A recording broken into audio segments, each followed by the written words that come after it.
get to today's talk. Jason Dexter is a postdoctoral fellow in astronomy at Berkeley. His research interest is astrophysical black holes and what we can learn from the light emitted by gases falling into them. And so please join me in welcoming Jason Dexter.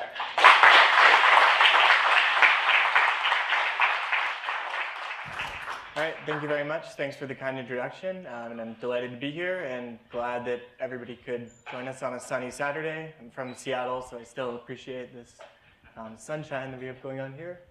So how is the volume on this okay? Can everyone hear me well? Is it okay, great.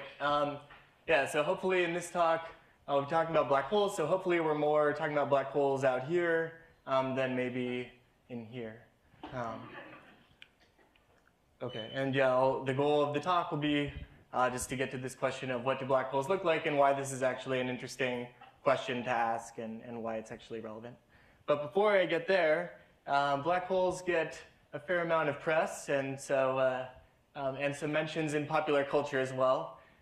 So it seems as though at least movie makers feel like black holes are places that you go for a journey of some kind, maybe a family-friendly, fun journey into the unknown, or an absolutely horrifying one. Especially when your college freshman roommate insists on putting this one on at around midnight on the weekends when you're trying to go to sleep. Let's see, in music, so this will be the last one of these slides, I promise. So in music, black holes are a little more varied, and hopefully by the end of the talk you'll be able to evaluate some of these claims in these song lyrics. So for actually, black hole sun is a little more plausible than the name might suggest, not for our own sun, but it's possible for a black hole to sort of act like a sun, and we'll get to that. And then this idea of black holes sucking things in, we'll talk to you more about this idea of black holes as vacuum cleaners, cited here. And then, yeah, we'll talk about what happens to light as it falls into black holes. Luckily, it's a little more interesting than just getting stripped away and turning a shade of gray.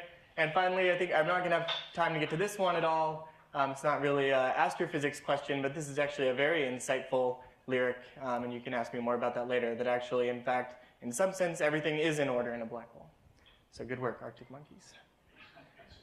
All right, so what I will talk about is black holes in the universe, and I'll start from the question of what actually is a black hole as predicted by physics, by the theory of general relativity.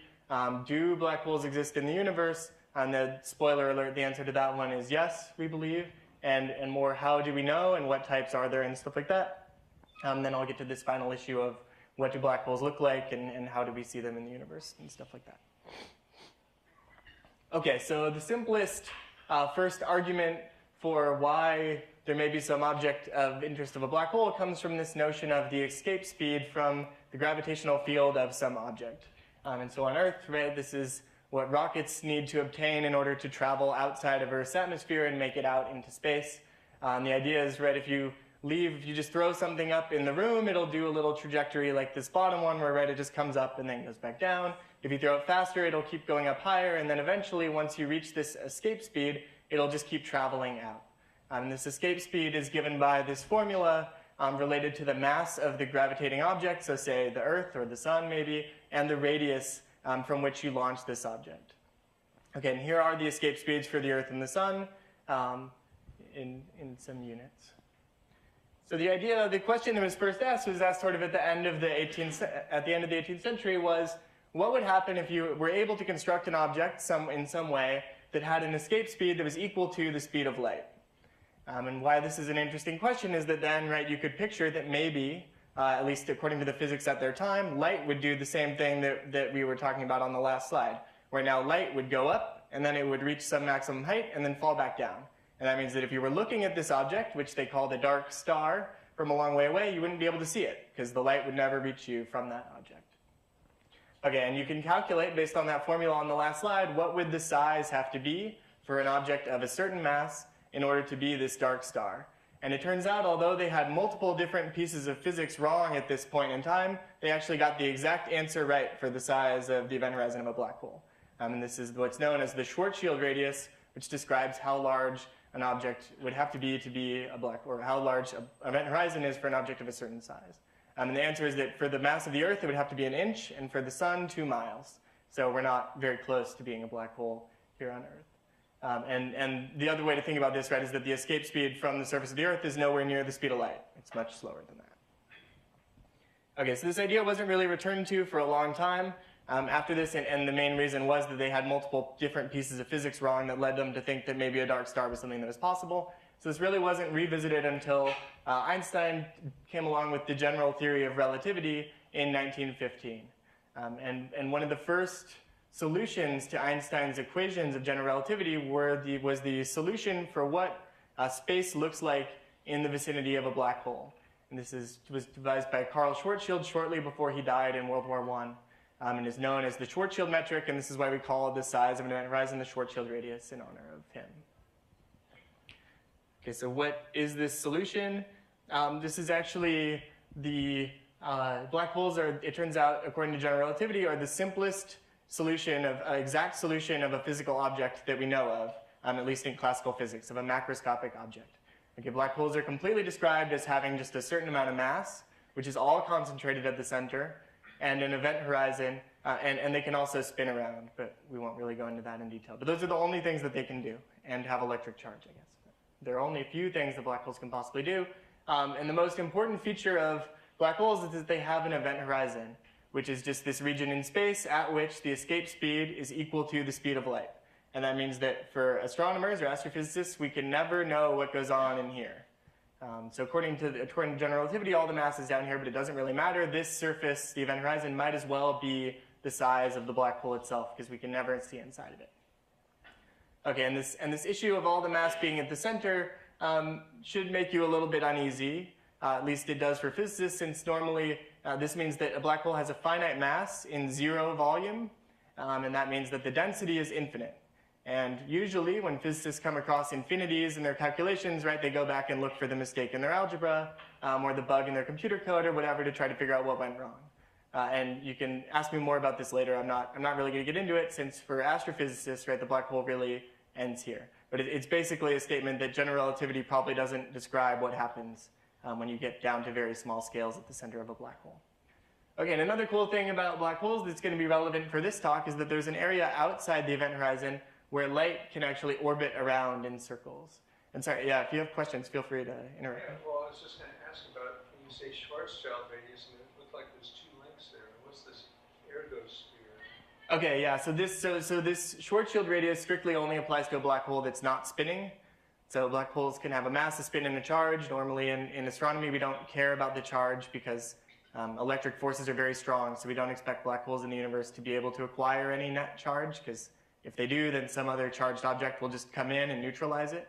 But the spin, we don't know anything about. So this is actually a diagram of a spinning black hole. And spinning black holes are a little bit different. So the size of the event horizon is not given by the Schwarzschild radius exactly. That's only for when the spin's zero. And then this ergosphere is a region in which it's possible to extract energy from a black hole. And it's basically the surface inside of which, if a black hole's spinning, if an object cannot be at rest inside the surface, it has to acquire some of the spin of the black hole. And there's a way that you can actually tap into that energy. Okay, and yeah, if you wanted, we can talk more at the end about that. But anyway, there's this, for all black holes, regardless of their spin, there's this region where light can actually go in circles. Do you have a question? Yes, I do. Okay. A while back you talked about the 1 inch over the Earth. What was that? What was that measuring? Oh, that's if you wanted to have a black hole with the mass of the Earth, its event horizon would be 1 inch. Okay, thank you. Okay, so there's this region outside of black holes where light can actually go in circles, and this is sort of analogous to how satellites, right, can orbit the Earth or something like that. It turns out that light does bend in the presence of black holes, and in fact, at some place you can have it go in circles, although not forever, for a finite amount of time. It's not a stable orbit, and this will be important later for what we expect black holes to look like. Okay, so before we go on, we're going to have a quiz. So please discuss with some people next to you, nearby. Come up with some answers to the following questions about black holes. So the first question is, what would happen to Earth's orbit if we suddenly replaced the sun with a black hole of the same mass? What would happen to the Earth? The second one is, if heaven forbid you fell through an event horizon into a black hole, what would it look like to you, assuming that you didn't get torn up or anything, and that's actually quite possible for a big black hole. Then what would this experience of falling through an event horizon be like? And thirdly, what would you see if you watched something else fall into a black hole from a long way away? What would that appear to do to you? So take a couple minutes, discuss with your neighbors, come up with some answers, and then we'll go over these questions. Give you a couple minutes.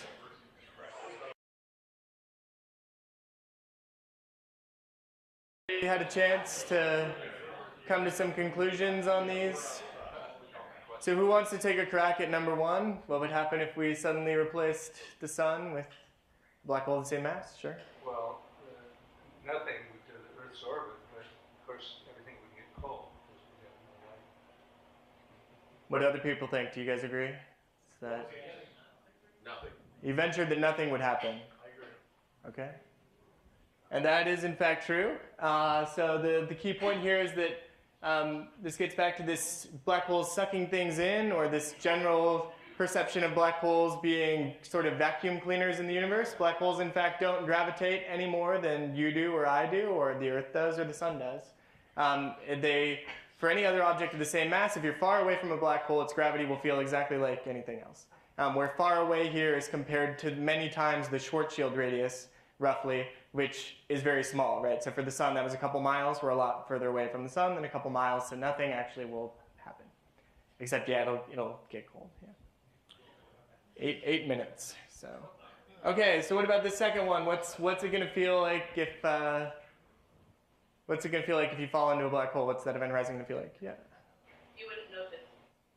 And why is that? Because, well, you would if it was a really teeny one, because the difference in the pull between your feet and your head would pull you apart. If it was huge, you wouldn't notice at all. Right, yeah, so this is the idea that, so event horizons are actually empty space. There's nothing located at an event horizon. It's the point in space at which light can no longer escape the black hole, so we can't see any signals from outside, but in fact, for you falling through an event horizon, right, provided that you're able to stay intact, probably feel some mild discomfort for most sizes of black holes, but you will not actually be able to tell. I should put the answer. And this is right, event horizons are empty space, there's no actual surface there for someone falling in. Yeah? If there's no light that can emanate from the event horizon when you're outside it, and then you cross into it, don't you then see all the light that's been emanating out?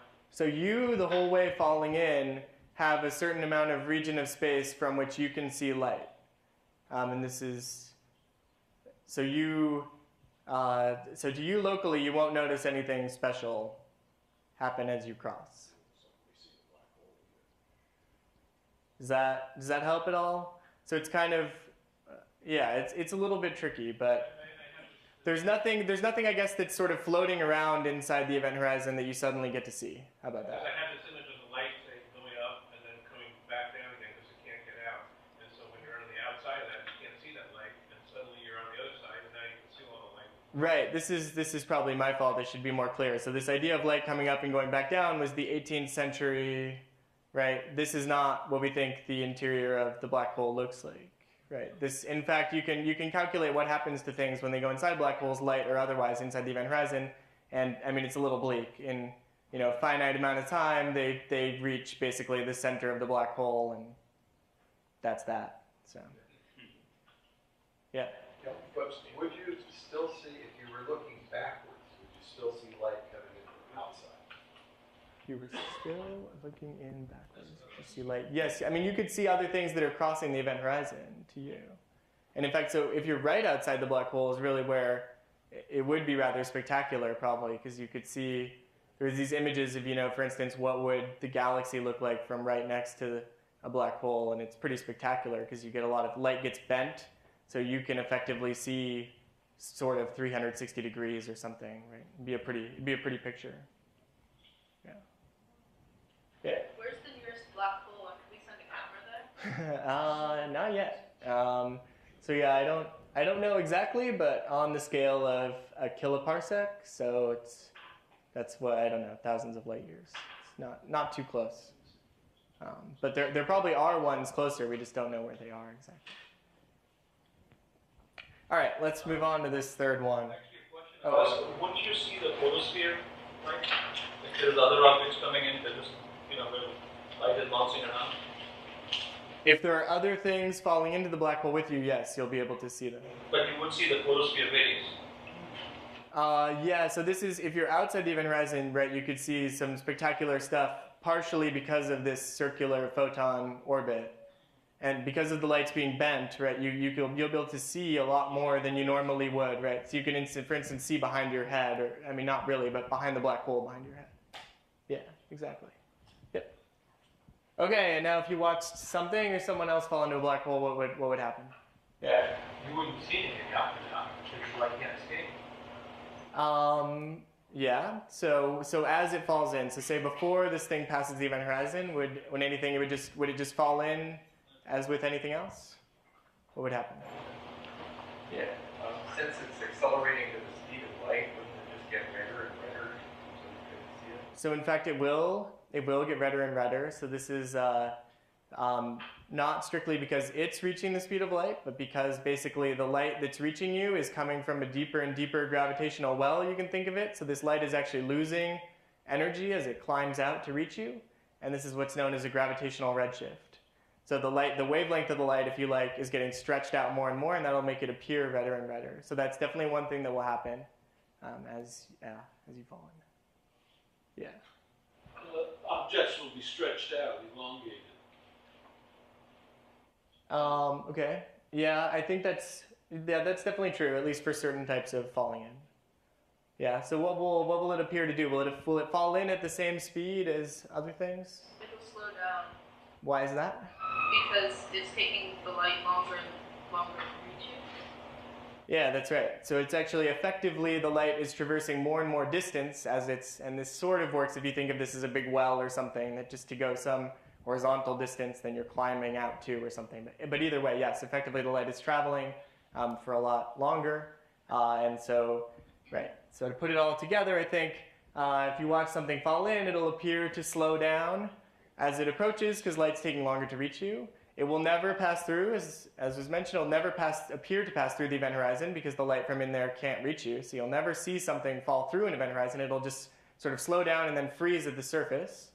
And it'll also at the same time quickly fade until no longer visible. And this is, so the first name for a black hole that stuck until the 1960s was a frozen star. And the idea was this first part here, that basically you'll see all objects that fall in tend to freeze at the surface. And so they thought maybe it'll just look kind of like a star that's frozen in time. But they were neglecting this gravitational redshift part, that at the same time as it's doing this, the light is also being stretched out, and so very quickly it just fades to nothing. And so this is black hole is really the more accurate term to come up with later. Okay, great. Good job, everybody. Okay, so now that we have black holes, we have a physics idea of what a black hole might be. How could we imagine forming these in the universe? Are these objects that are just nice things for theoretical physics, or are they relevant to our own universe? And so how could we possibly get something to collapse down to a black hole is basically the question. And really, the way to think about it, I think, is why doesn't everything collapse down to a black hole? So gravity is always trying to collapse everything, all of us, the Earth, everything, into a black hole. And it's only that we're able to resist this collapse is really the way to think about it. And in particular, in the case of stars, stars generate energy by nuclear reactions, which then heats the star up, and that lets it the stuff in the star is sort of bouncing around and colliding, and that effectively, this pressure produced by the stuff bouncing around in the star supports it against gravity. And so this is how the sun is burning hydrogen in its center, which releases enough energy to effectively hold it up against gravity. And that then raises the question of what happens if under some circumstances... Oh, sorry, yeah, go ahead. Could there be a black hole, a small black hole in the center of the sun? Would we know it? No, we wouldn't know. So I guess this whole issue of black holes don't gravitate better than other things also is one of the issues with this thing that was raised about maybe the accelerator in CERN will create black holes and swallow the Earth or something. So there are many problems, but one problem is that if you were able to create, this would be a very, very small black hole that they could create. They're bouncing particles around. So it wouldn't, gravity is very weak. This thing wouldn't grow at all, right? Okay, so there are other issues, but that's one. And that's the same thing with, right, there could be tons of little black holes in the room. You wouldn't, I doubt it, right? There are other theories that say that small black holes shouldn't survive, so don't take that too seriously, but you wouldn't know it, yeah, to answer your question. Okay, but so stars commonly are having nuclear reactions which generate energy which support them against gravity and halt their collapse, which raises the question of what happens if either a star is too heavy so that its self-gravity is too strong, or what happens when it runs out of fuel and can no longer generate energy to stave off its collapse. Okay, and at least until about 1930, what was thought is that all stars will sort of die peacefully, that they'll become, that they'll basically shed their outer layers and become what are known as white dwarf stars, which are, they don't generate any energy by nuclear reactions, but instead are supported just by the quantum mechanical fact that electrons don't like to be near each other. And that produces some just ambient pressure, and basically that means that there's kind of a maximum amount that you can compress down a certain amount of electrons before they just start to support themselves, just due to quantum mechanics. And so everyone thought that this is what would happen to all stars, and this is what we think will happen to the sun, for instance. But then a guy named Chandrasekhar took a boat ride from India to the UK to study with Eddington. And on this boat ride, he was working out some structure for white dwarf stars in quantum mechanics, as many of us like to do in our free time. And he had a lot of time to kill. And by the time he arrived, he'd arrived at a very startling conclusion that nobody really saw coming, which is that if you just try to figure out these, just take this idea of quantum mechanics with electrons and just construct structures of these electrons, it turns out that there's a maximum mass of these things that you can actually have just sit there stably and not and exist. And this limit is now known as the Chandrasekhar limit. It's about a little under 1.5 times the mass of our sun, as the maximum mass for a white dwarf. And Chandrasekhar was really ostracized for this conclusion, especially by his own advisor. Eddington really didn't like this, and it led to Chandrasekhar actually leaving this field of white dwarfs and doing other things, and he had an incredible 50-year career, after which he got the Nobel Prize eventually for this finding. And actually the last topic that he worked on was on black holes, and he wrote an awesome, very mathematical book on black holes. And so then, right, this means if a star starts out massive enough such that it can't lose enough mass to get under this limit, then it can't become a white dwarf when it runs out of fuel. And now we need to know what else will happen to it. And so the next thing is, well, if it keeps collapsing, then at some point, and this is only sort of roughly true, the neutrons in the star will sort of act like the electrons were before. Neutrons are the same fermions, same type of particles as electrons. They don't like to be near each other. They're more massive, so they generate more of this so-called degeneracy pressure, and can sort of support things at smaller radius. So you'll collapse more and form a neutron star. And a lot of calculations of this kind of stellar collapse were done by Oppenheimer, who's at Berkeley, and his group. And they found the important conclusion that just like in the white dwarf case, there's also a limit that exists for neutron stars. That above about twice the mass of the sun, even this neutron star state cannot exist. And after this, we don't know of anything else that can support any stars. So if you can't get down to this roughly 2 by, say, blowing up in a supernova or doing whatever the star can do, then we don't know of any other final state that something can reach other than a black hole.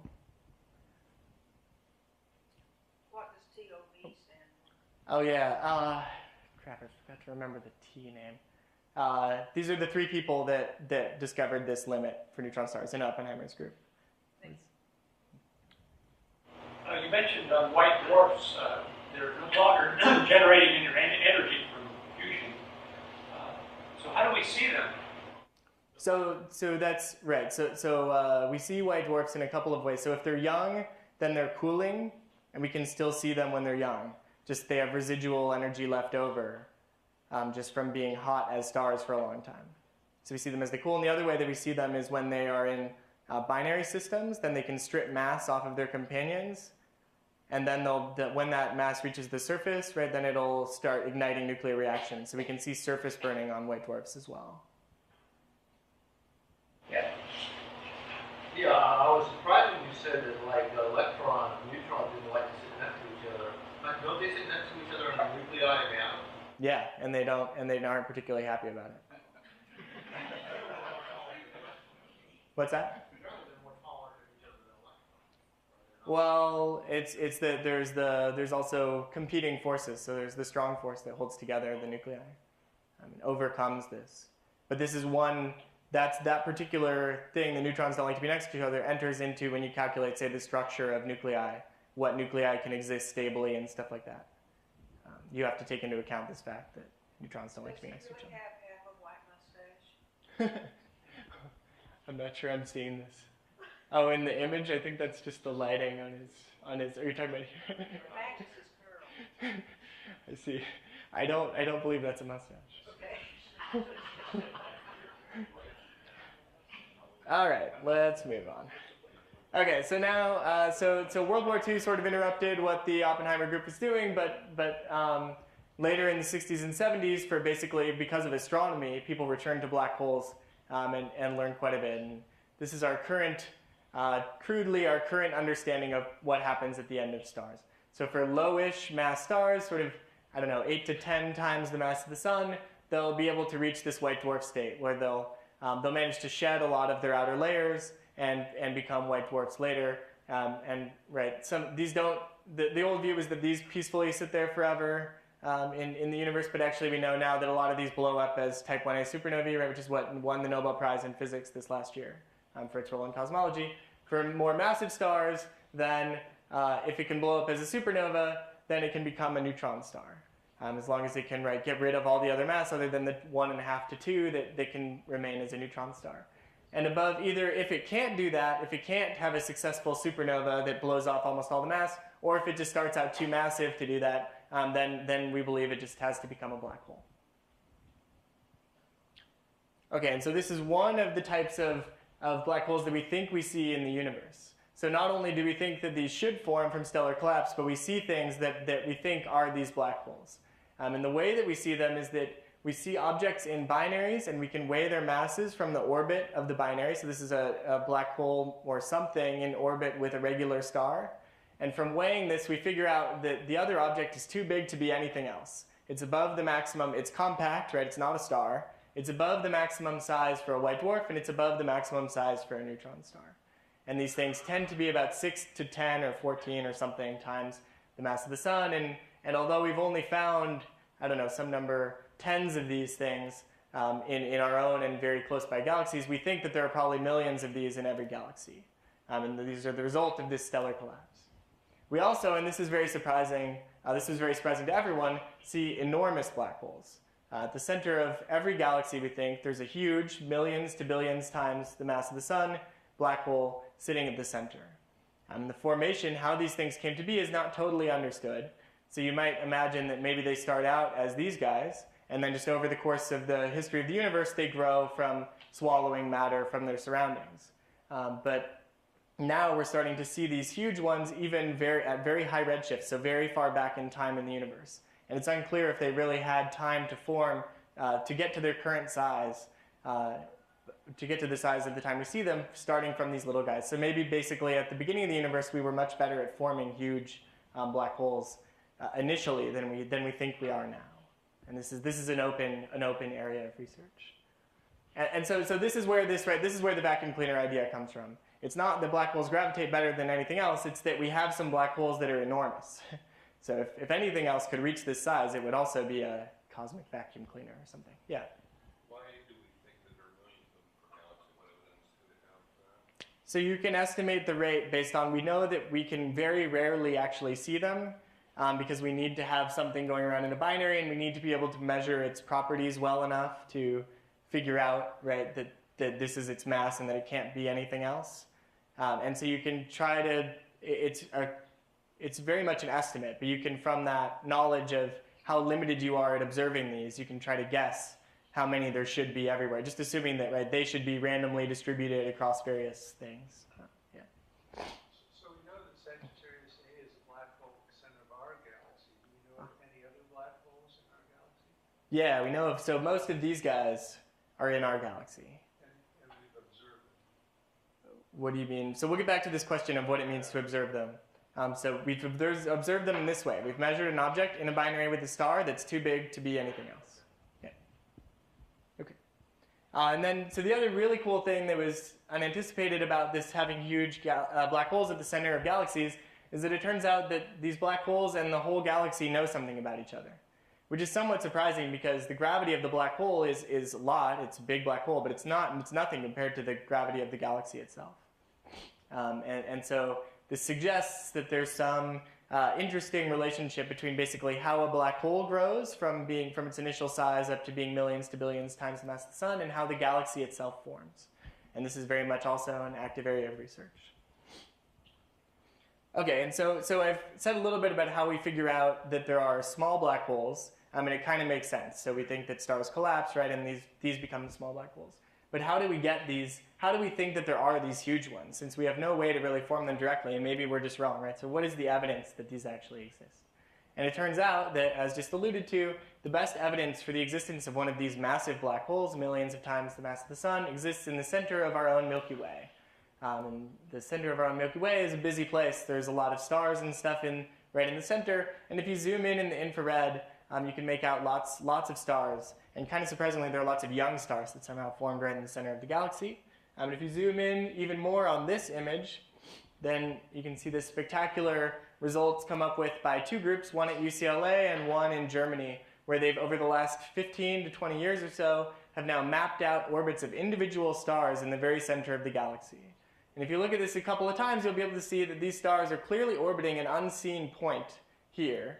And some of them have rather spectacular orbits. So for instance, this yellow one reaches a speed of 4% of the speed of light as it does this little, you'll see it do a little slingshot down here at the bottom. And you can, from just modeling these stars, you can figure out basically to have these stars do these things, how much mass do we need to have at this little location denoted by the star? And it turns out that it's 4 million times the mass of the sun. And because we can resolve down to such small scales, we know that this mass has to be contained in a tiny little volume down here. And there's nothing else that we know of that exists in the universe that can fit in that tiny spot except for a black hole. Okay, and that's really the strongest evidence, is saying what else could it be and eliminating everything else. Okay. So these examples in binaries and in the center of the galaxy, all these things about evidence for black holes are from their gravity. We're seeing them by their gravitational effects on other things like stars. But can we see light from black holes themselves, right? That would be a cool, stuff is falling into black holes all the time. Can we see it? So if we have a black hole that's just sitting alone in the universe, here is what it looks like.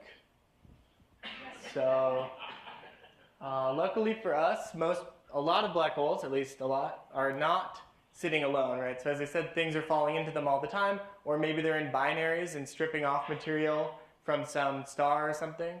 And this is how we can see light from black holes themselves, is the light from things that fall into them. And it turns out that even though the black hole itself emits no light, it's a tremendous engine for generating both light and energy. And in fact, it turns out that black holes are sort of the most powerful engines we know of in the universe. They power the brightest objects in the universe that we see, and they're very good at producing light. So we see spectacular things like this is a galaxy where a black hole is driving stuff out that we see along these axes. And we can see these on sort of galactic scale jets, ultra-relativistic jets of energy and light on sort of spanning across the entire galaxy, even though the black hole itself is much, much smaller than that tiny little dot at the center. Okay, so in this way, I would say, I would argue that maybe the actual black holes that we observe in the universe are more spectacular than in pop culture. Right? This is actually pretty cool. These things are tremendous engines for generating spectacular phenomena. How is that energy generated? Yeah, that's a good question. So in this case, what we think is happening, and I'll show a movie in a second, is that as stuff falls in, stuff tends to be orbiting in some way. It doesn't shoot directly into a black hole, so it'll tend to form a disk around it as it gets closer. And then some of that stuff will then get channeled out the other direction. So perpendicular to how it's coming in this disk, you'll be able to sort of shoot things out in these two directions. And this may have to do with the fact that the black hole itself has spin, related to this ergosphere idea that you can extract energy from the black hole itself, or it may just have to do with extracting energy from the stuff as it falls in? That's an open question. What's the green represent? Yeah, so these are different just energy of light that we're seeing. It's totally false color. None of this is visible light. That's two galaxies? What's that? That's two galaxies? No, it's just one galaxy. What's the other one, star? Oh, sorry. Yeah, this is a star. This is just an artist's conception. Oh, what? Is that two galaxies? No, this is just one galaxy and different stuff. So here we have some diffuse galaxy stuff, and then we have this is a radio galaxy. So this is a radio jet of stuff being shot out from the black hole. This one is not a thing? The one on the top? The one on the top. There's two orange blobs. The orange blobs are the stuff that's shot out from the black hole, and then that stuff is ramming into ambient stuff out in the galaxy and then lighting up, called a radio galaxy. Okay, yeah. Presumably that grid of squares at the upper right is an artifact of some kind. Yes. Yes. Yes. As far as I know. Yes. All right. So here's quickly just a movie that one of my collaborators did, trying to calculate what does a black hole, what does stuff that falls into a black hole look like. There we go. Okay. So what he does, you just put some gas around a black hole. Is it going? This is like that picture. Is it going?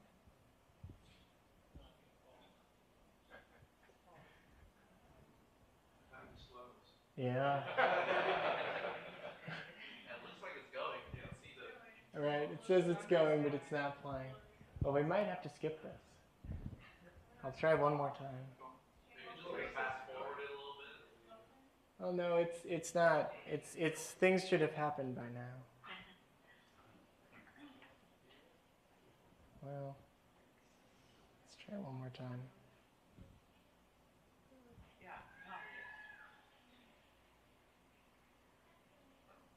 All right. I think we're gonna have to give up on that one. Well, I promise it actually does something, doesn't it? It's a little more interesting than this. Yeah, this stuff, so this is gas that starts out around the black hole. You just put it there, and then you let it starts to fall in. And in this particular calculation, it does, in fact, shoot stuff out along here. Not material, but energy and It might work outside the PowerPoint. maybe light.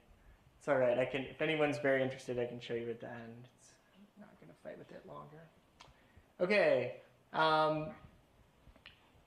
And so as I've said, so we can see black holes with light itself as well as with just gravity. And as I've said, the evidence right now that black holes exist is just from kind of indirect measurements of saying, finding things that have a certain mass and a certain volume and saying we don't know of anything else that they could possibly be other than a black hole, so it must be a black hole. But now that we have light from the black hole itself, you might wonder, can we do any better, right? Is there any signature that you might expect from light very close to an event horizon that would tell you this is a black hole for sure? And it turns out the answer is yes. And again, the best prospects for this, for actually imaging, taking a picture in a sense of an event horizon, is in the center of our own galaxy in the Milky Way again. And this is because our galactic center black hole, 4 million times the mass of the sun, is very close to us. So it's the biggest one on the sky, the biggest event horizon on the sky. It's not big, it's very small. It's several microarcseconds, which is something like trying to look for a baby penguin on the moon. This baby penguin is not on the moon, as far as I know. And the way that you try to do this is you use radio telescopes all over the Earth together and form them together into a gigantic array. And basically having very widely separated telescopes gives you very high resolution at trying to look for the black hole at the center of our galaxy. And this project that's ongoing now is called the Event Horizon Telescope. Trying to image an event horizon. And the important question, right, then is what do we expect to see? What does gas falling through an event horizon look like? Okay, and in the last few minutes, I'll try to address that question. Yeah?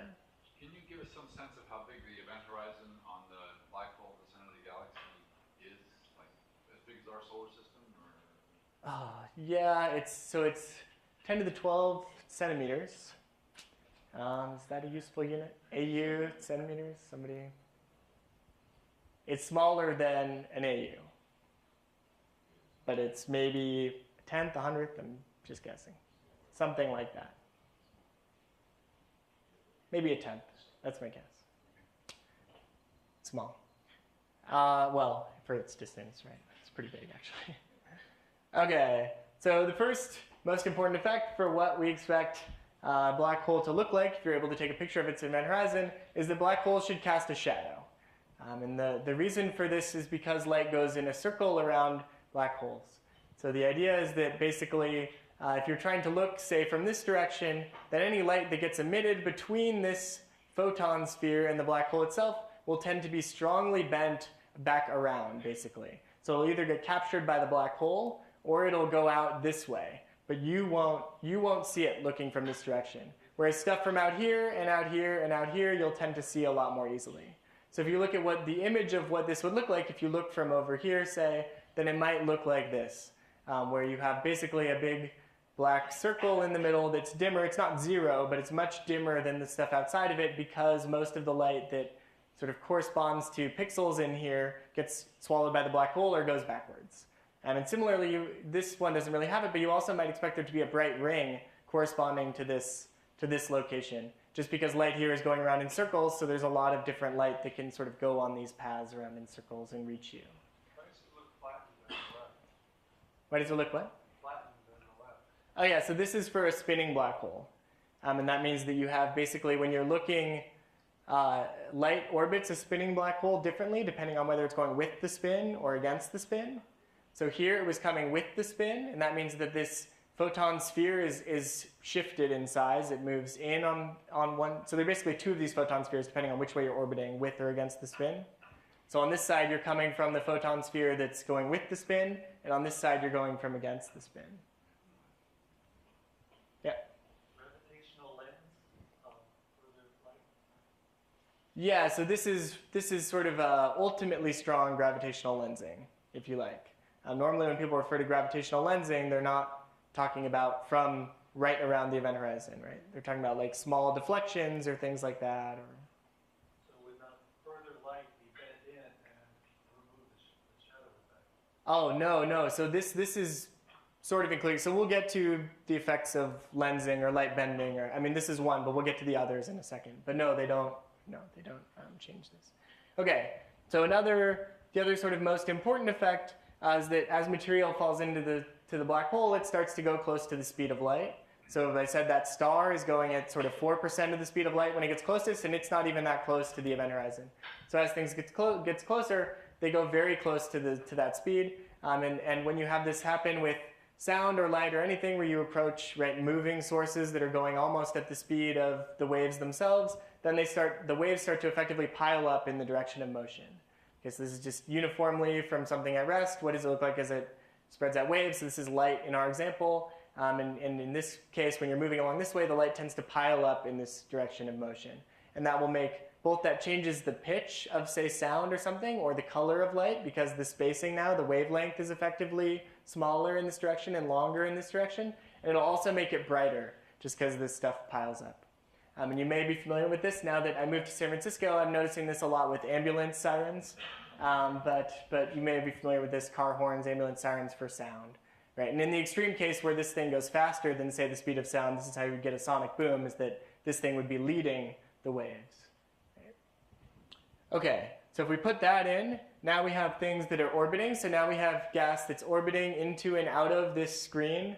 So it's coming towards you over here and away from you over here, and it'll be brighter on this side. And we've changed scales. We'll keep changing scales and colors as we go through these next ones, so sorry about that. But this is our shadow here, and this is our bright spot from gas that's coming towards us and emitting light that's piling up and going away from us, and light that's piling up pointed into the screen, so not towards us. Okay, and our next important effect is that light, so we've sort of done this with the shadow, that light bends near black holes, but this is really the gravitational lensing one.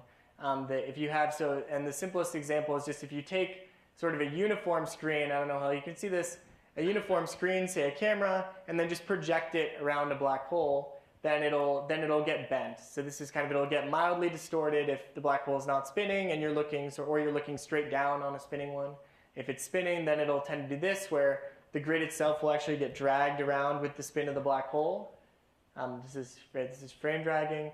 And then if you're inclined, so if you're looking at an angle down towards the black hole, at an angle to how it's spinning, or just to an angle to where you put the screen, then it'll tend to get lensed. So it'll get focused in the back, at the back of the black hole. And if you combine those, then you can get some mixture of these effects of gravitational lensing and frame dragging. Okay, and this is important because that last calculation was sort of a spherical cloud of gas falling in, but we really expect it might look a little more like a disk. And so this is what happens if you have the Doppler effect. You still have the shadow in here. You're brighter on this side, but now you have just a disk of material, right? So if this had no general relativity, this part would be blocked by the black hole, right? And then you would just see this as a disk here. But instead, what you see is very different, that this part behind the black hole appears to be bent up over it. That's just because light gets bent around the black hole to you and appears to come from above. And if you did this with sort of a finite disk, it would also tend to come from below. Right? So this is light getting bent up above and around a black hole to you, or below and around the black hole to you. All right, and the final thing is that we expect that this is probably not, we'll see if this one works any better than the last one, that the gas is probably not just sitting there around the black hole, it's probably rotating. So what happens if we take a blob? Oh no. This. Well, all right, I gotta try to get this over. Supposed to be able to watch pretty movies. I mean, so does it work here?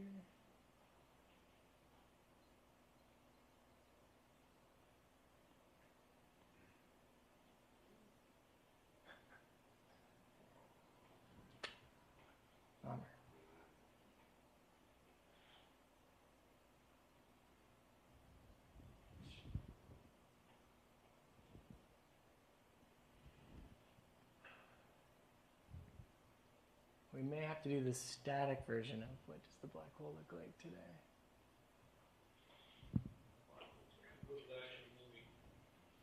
I guess I could try quitting PowerPoint.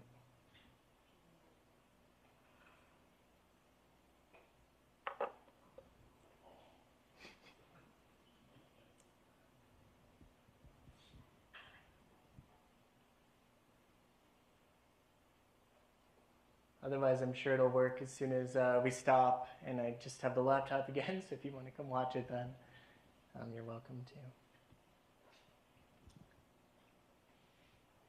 Static version is still pretty. It just doesn't move around all nicely.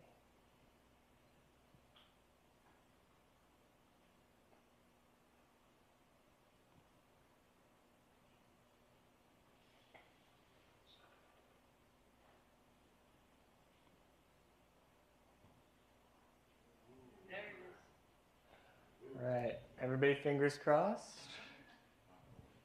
Yeah, whatever you have to do. Oh, here we go. Sorry, sometimes it appears one place and sometimes all right, there we go. Moving blob. All right, so now we've got a blob in motion. This one's getting a little bit complicated because we're kind of combining a lot of different effects. So we'll go through it a couple times. So basically, up here is the image of a blob without general relativity. And down here is with general relativity. And this one combines a lot of these different effects. So we'll start out looking down on the thing orbiting. And it'll be a little weird. So there's this extra image, which is from light that goes around in a circle and then comes to you, so that the blob is effectively in a different location by the time you see that. This one's the main blob. And then as we start to incline, you see strong Doppler beaming, where this side is much brighter. And you get this cool gravitational lensing where it tends to form a ring around here. All right. Can we go back and see that other one? Sure. You want to do the let's do this next one first, and then we can go back. All right. So now if we put it all together, so this was the movie from before that was supposed to have worked. So I guess it would be a natural time to go back. So we'll go back and try to watch this one without general relativity and then with. So yeah, so here we've put a bunch of gas around a black hole, and then we let it fall in. We put magnetic fields in it so that it becomes unstable and starts to all fall into the black hole and accrete. And now you form this nice little disk in here of stuff that's feeding the black hole, and you get, these are magnetic field lines just showing that you're shooting out a huge amount of electromagnetic energy along this pole here. This is from my collaborator, Jonathan McKinney, who's now at Maryland. Okay, and that'll keep going for a while. So now let's look at that one, putting together the what you would see from it. Oh no.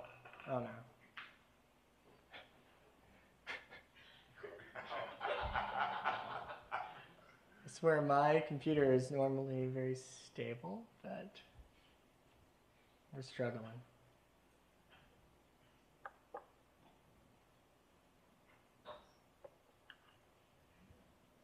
Shouldn't have gone back. Always forward. Gotta keep going. Okay, I swear we're just about done.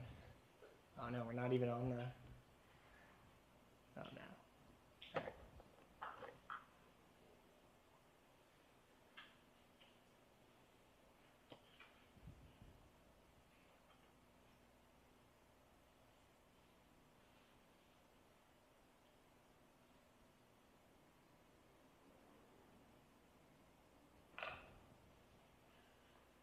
This is going to work perfectly.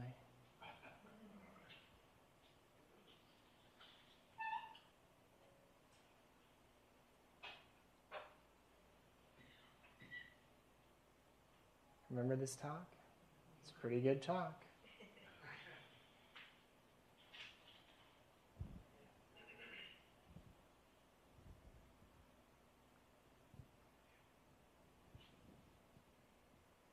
Oh, it's back. There we go.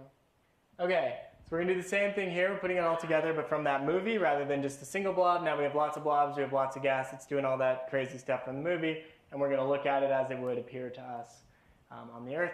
So we'll start out looking. This is now rotating right into and out of the projector, and then we'll rotate the viewing angle. So we'll basically see here it's strongly Doppler beamed because the stuff is coming right at us, so the waves are very piled up on this side and very piled up the wrong way on this side, so it's very dim over here and very bright over here. We can now see the back of the black hole here and here being bent up above and bent down below. And then especially as we go, oh no, I lost my mouse. Especially as we go to looking straight down on it, you'll see very prominently this shadow. Okay, and this grid sort of shows how we're looking at things. So here we're very asymmetric from this Doppler effect. And now you can start to see there's actually a bright ring here that kind of stays put. That's the photon sphere that you can see. And then as we get to close to face on to looking down on the gas, then you can really see this black hole shadow in the middle here. Okay, and this is sort of my best guess for what this Event Horizon Telescope will find. And in particular, if we can find evidence for this shadow, then this will be direct evidence for the existence of an event horizon and black holes in the universe. So I think this would be a significant step up from measuring masses of things and saying it has to be a black hole because it can't be anything else. But whether or not this is right, we'll find out in the next few years as this Event Horizon Telescope gets even better. Okay, so just to summarize what I've said, physicists starting in the 18th century and more accurately in the early 20th century said that black holes could exist, and this is a really incredible prediction, and they're actually the simplest objects we know of in the universe. And what's just as or more amazing is that astronomers now find that black holes probably do exist, lots of them. A big black hole in the center of every galaxy, and lots of little black holes spread throughout all galaxies. And the other incredible thing about black holes is that although they're dark, they emit no light. They're actually power the most energetic, and I would argue the most spectacular phenomena that we see in the universe. And these are these radio galaxies, or active galactic nuclei, as they're called. They're black holes that can in the center of galaxies that outshine the entire galaxy. And we see these black holes in a couple of ways. So we see them from the light produced by infalling gas through the event horizon, and also by their gravitational pull. So thank you very much.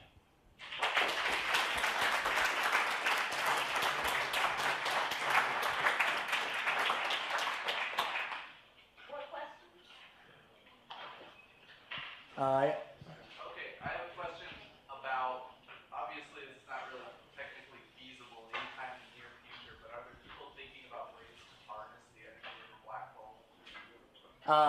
Physicists maybe, but not engineers or something. I mean, there's no right, technological specs for this. Maybe there probably are actually. But there are a lot of sort of physics calculations or maybe thought experiments or things like that of, how you could extract energy. And a lot of these are actually relevant for things like these jets of energy that shoot out or something like that of black holes. These really, one of the leading theories for how this works is tapping into the energy of the black hole, extracting the spin energy in this jet. So not practical for our purposes, but very cool nonetheless. You said some of them don't spin? Well, we don't know really much about black holes and how they do or do not spin. They can have a range of spins, but I mean, fast or slow? or having spinning in alignment with infalling gas, or the opposite, or at an angle, or Yeah, you know the way they show the black hole is sort of like a spinning disc, but actually it's a big ball, isn't it? So everything falls in at 360 degrees in all directions. Well, so that depends less on the black hole than what the gas itself is doing. So the reason that we think that oftentimes, at least, gas that falls in forms a disk is just that stuff is normally falling in from very far away from, right, event horizons are tiny compared to, say, the size of a binary with a black hole and a star, or the size of the galaxy where stuff would be falling into the black hole. So it's very unlikely that things will be aimed straight at it so that it could fall in 360 degrees. So what likely happens is that the gas starts to orbit, and when it starts to orbit, then it's very possible for it to collapse down into this disk. So the disk has much less to do with the black hole's own structure or things like that, and much more to do with just how gas falls from very far away to very down close. Yeah? It's my understanding that in 1970, Stephen Hawking came up with this theory that black holes evaporate.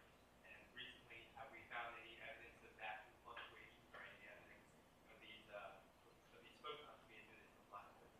Yeah, so to my knowledge, there hasn't been any of this, although I'm also not sure if we would have expected to detect any of these things. So I know there are at least a couple of scenarios, and this is really pushing my knowledge of it, that where you could expect to observe a signature of black holes evaporating, sort of primordial black holes. But I'm not familiar with really how much we would have expected to see this or when we would expect to see it. I assume that estimates for what this signal would be can probably vary quite a bit, right, depending on what black holes form. So these would be primordial black holes, or black holes that would be very small, that would be formed in the Big Bang, and that could now be evaporating. So black holes, the theory of black hole evaporation is that the time that it takes to evaporate is much, much faster if you're a small black hole. So these ones that I've talked about are not evaporating in any sort of universe time. What do you mean evaporate? Yeah, so there's a theory that black holes can lose mass over time, and that's that.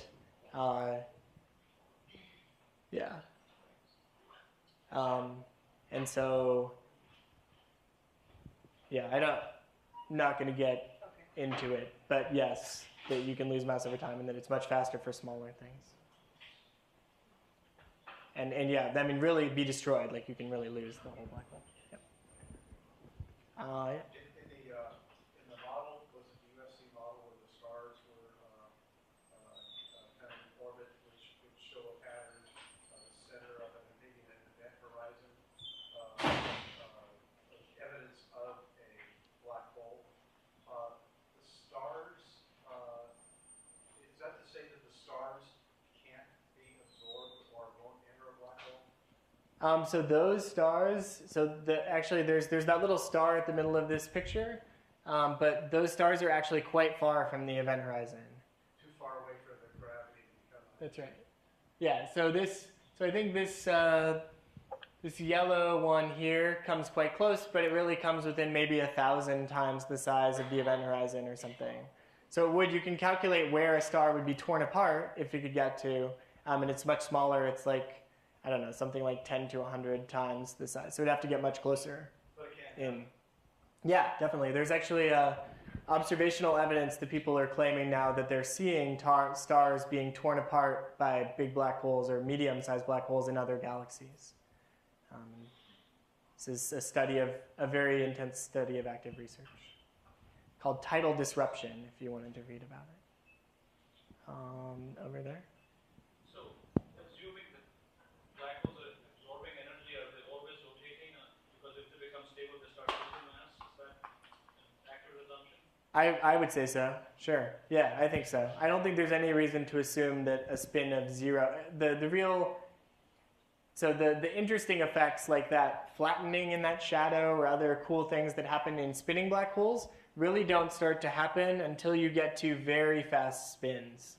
So the issue is really, is the spin small compared to things rotating, well, compared to the maximum before that the black hole can possibly do? Is it sort of 90% of what it can possibly do, or is it maybe 20%? That kind of spans the whole range. Like 20% isn't a very interesting spin, basically, if that makes sense.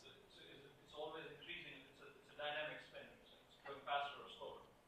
Right, depending on the material that it. So yeah, so things that go into the black hole have a certain angular momentum, and those add to the spin. Right, they have their own basically spin in some sense, and that adds to the spin or subtracts from the spin of the black hole. And you can change the spin of the black hole by growing its mass by a factor of 2 or so. We'll change the spin to align with the stuff that's currently falling into it. So yes, it's very dynamic. That's another interesting question, is that maybe if you could measure spins of black holes in the centers of galaxies, maybe that would tell you something about how they grow. Because then you could say, like, are they maximally spinning? Did they always accretion is the word for this, right? Swallowing stuff. They always accrete in the same direction, or do they accrete kind of random stuff from all over the place? In which case, maybe they're spinning very slowly. Yeah, good question. Yeah. I think maybe this one last question. Okay. And then we'll thank you, and maybe you'll stay and talk a little bit. Sure. Yeah.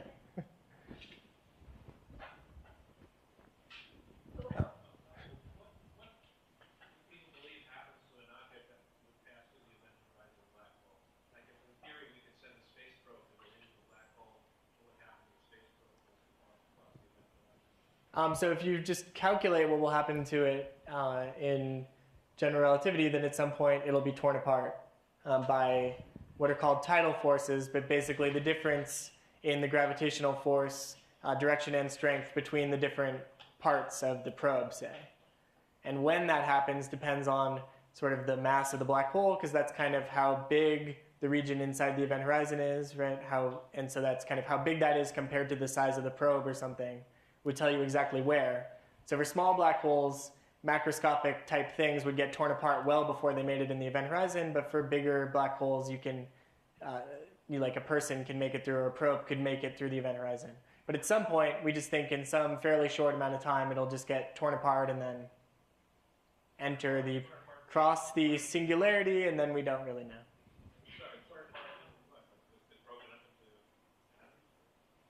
Oh, yeah. Yeah, torn down to smallest possible pieces eventually. I mean, becomes anyone's guess as you get, pretty small there. As you get close to this singularity, then we really don't have the physics to describe it. Okay, Should we? one more question. All right. Well, will the whole universe eventually become one giant black hole and nothing else? Well, it kind of depends what happens to the universe. What we currently think happens to the universe is kind of the opposite bleak scenario, where instead everything just keeps accelerating further and further apart, and eventually then you won't be able to see much at all. So. Black holes disappear then? No. So objects that are bound on their own will still be, so a black hole will still be a black hole, a star will still be a star. Just the empty spaces between these objects will become larger and larger until you can't see nearby objects anymore. Expansion. Yeah, this is this accelerating universe business that, as far as we know right now, the acceleration of the universe is consistent with this end state where instead of going out to some radius and then crunching back down, the universe will instead just keep expanding forever. Thank you.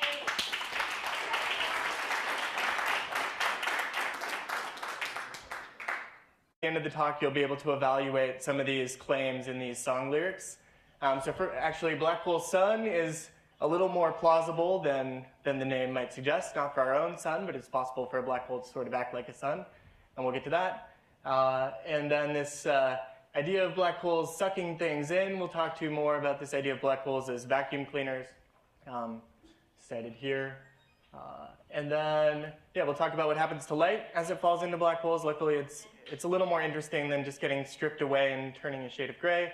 And finally, I think I'm not going to have time to get to this one at all. It's not really an astrophysics question, but this is actually a very insightful lyric, and you can ask me more about that later, that actually, in fact, in some sense, everything is in order in a black hole. So good work, Arctic monkeys. All right, so what I will talk about is black holes in the universe. And I'll start from the question of what actually is a black hole as predicted by physics, by the theory of general relativity. Do black holes exist in the universe? And the spoiler alert, the answer to that one is yes, we believe. And more, how do we know, and what types are there, and stuff like that.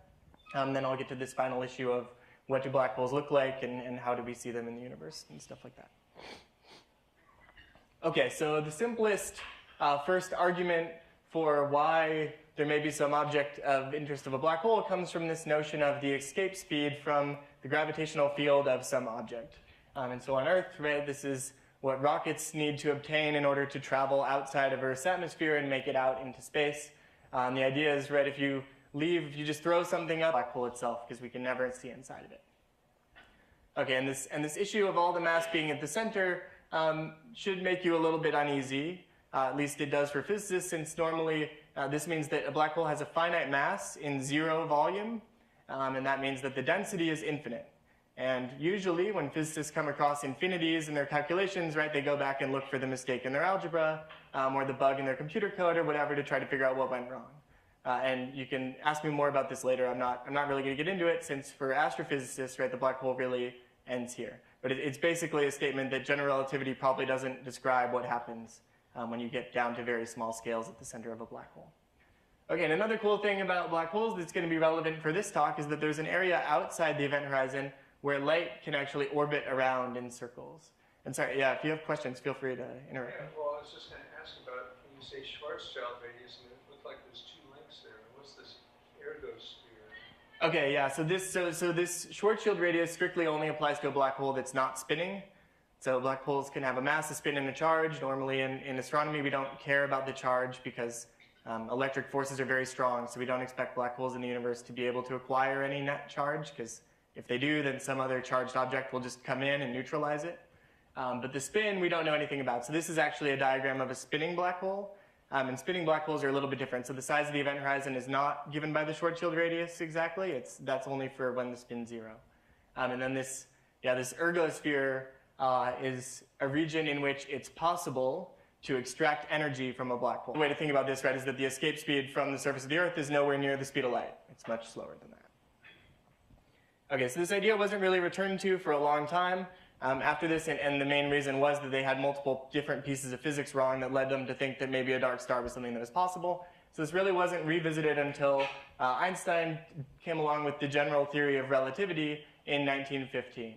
And one of the first solutions to Einstein's equations of general relativity was the solution for what space looks like in the vicinity of a black hole. And this was devised by Carl Schwarzschild shortly before he died in World War I, and is known as the Schwarzschild metric, and this is why we call the size of an event horizon the Schwarzschild radius in honor of him. Okay, so what is this solution? This is actually the black holes are, it turns out, according to general relativity, are the simplest solution of exact solution of a physical object that we know of, at least in classical physics, of a macroscopic object. Okay, black holes are completely described as having just a certain amount of mass, which is all concentrated at the center, and an event horizon, and they can also spin around, but we won't really go into that in detail. But those are the only things that they can do, and have electric charge, I guess. There are only a few things that black holes can possibly do, and the most important feature of black holes is that they have an event horizon, which is just this region in space at which the escape speed is equal to the speed of light. And that means that for astronomers or astrophysicists, we can never know what goes on in here. So according to general relativity, all the mass is down here, but it doesn't really matter. This surface, the event horizon, might as well be the size of the black hole. Let's get to today's talk. Jason Dexter is a postdoctoral fellow in astronomy at Berkeley. His research interest is astrophysical black holes and what we can learn from the light emitted by gases falling into them. And so please join me in welcoming Jason Dexter.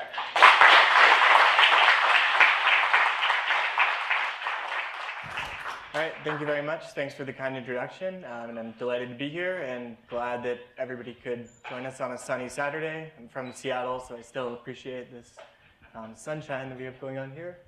So how is the volume on this okay? Can everyone hear me well? Is it okay? Great. Yeah, so hopefully in this talk, I'll be talking about black holes. So hopefully we're more talking about black holes out here than maybe in here. Okay, and yeah, the goal of the talk will be just to get to this question of what do black holes look like and why this is actually an interesting question to ask and why it's actually relevant.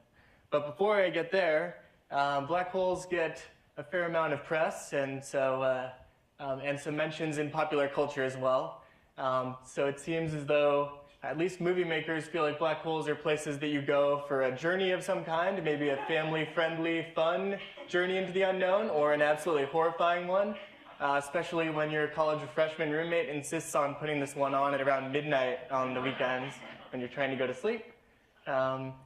Let's see, in music, so this will be the last one of these slides, I promise. So in music, black holes are a little more varied, and hopefully in the room, it'll do a little trajectory like this bottom one where it just comes up and then goes back down. If you throw it faster, it'll keep going up higher, and then eventually, once you reach this escape speed, it'll just keep traveling out. This escape speed is given by this formula related to the mass of the gravitating object, so say the Earth or the Sun maybe, and the radius from which you launch this object. Okay, and here are the escape speeds for the Earth and the Sun in some units. So the question that was first asked was asked sort of at the end of the 18th century was, what would happen if you were able to construct an object in some way that had an escape speed that was equal to the speed of light? And why this is an interesting question is that then, you could picture that maybe, at least according to the physics at their time, light would do the same thing that we were talking about on the last slide, where now light would go up, and then it would reach some maximum height, and then fall back down. And that means that if you were looking at this object, which they call the dark star, from a long way away, you wouldn't be able to see it, because the light would never reach you from that object. Okay, and you can calculate, based on that formula on the last slide, what would the size have to be for an object of a certain mass in order to be this dark star. And it turns out, although they had multiple different pieces of physics wrong at this point in time, they actually got the exact answer right for the size of the event horizon of a black hole. And this is what's known as the Schwarzschild radius, which describes how large an object would have to be a black, or how large an event horizon is for an object of a certain size. And the answer is that for the mass of the Earth, it would have to be 1 inch, and for the Sun, 2 miles. So we're not very close to being a black hole here on Earth. And the other